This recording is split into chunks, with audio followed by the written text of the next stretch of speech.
Tujuan ke Arfar Laki Tona yang ketua DPRA kan. Arfar Laki Usman.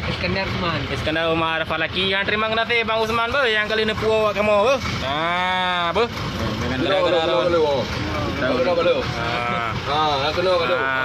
Terima kasih yang kali ni puas bu. Kali ni puas kamu. Lama ni lambui ni. Tengok buah wailam. TKE jalan tengah kahoi wakil lambu. Wakil kena nanggro untuk ni bui Cik Emma jaka. Jaka. Jaka naik kalan. Jaka 4 Ronaldo. Apa kamu katung kamu tu? Ronaldo. Apa? Ya ke Arfar Laki yang tujuan apa? Berjerau. Arfar Laki. Bawa kanu baju kan. Bak pegah kat puau wakil mertua gede. Terima kasih hai. Ebo geling-geling terima hai. Anu je ni haram jadah. Oma jaka nyali yo. Nah jut. Nah lo mai ikut heboh gari tu. Naik pe lo yang kai pe wakil le.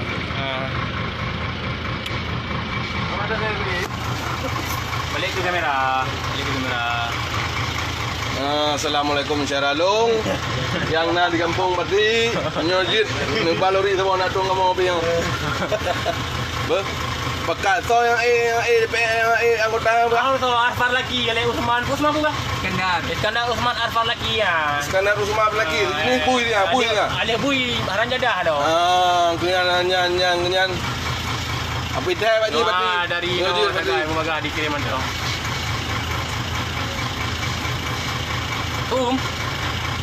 Kan kerja yang kata jual yang mengel tak tahan. Doa kerja saja yang bak-bak naik musuh lah. Mayu. Yang kena rakan-rakan tanya, nyo nak patukang nak. Ni tu sama. Dia jaga terima kasih dah apa. Angkanya tujuan iblok hari biasa nak pakai. Nyapu, musuh mentang. Lagi kentari tu. Ya Ronaldo. Tinggal. Okey.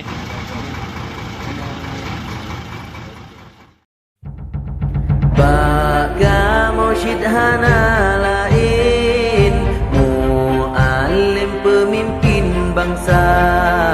Baka mursyid hana lain, muallim yang pujro bangsa. Bangti Khalid ke pendamping sajan mualim Aceh berjaya. Bangti Khalid ke pendamping sajan mualim Aceh berjaya. Harapan kamu dan lain, mualim yang pujo bangsa. Harapan kamu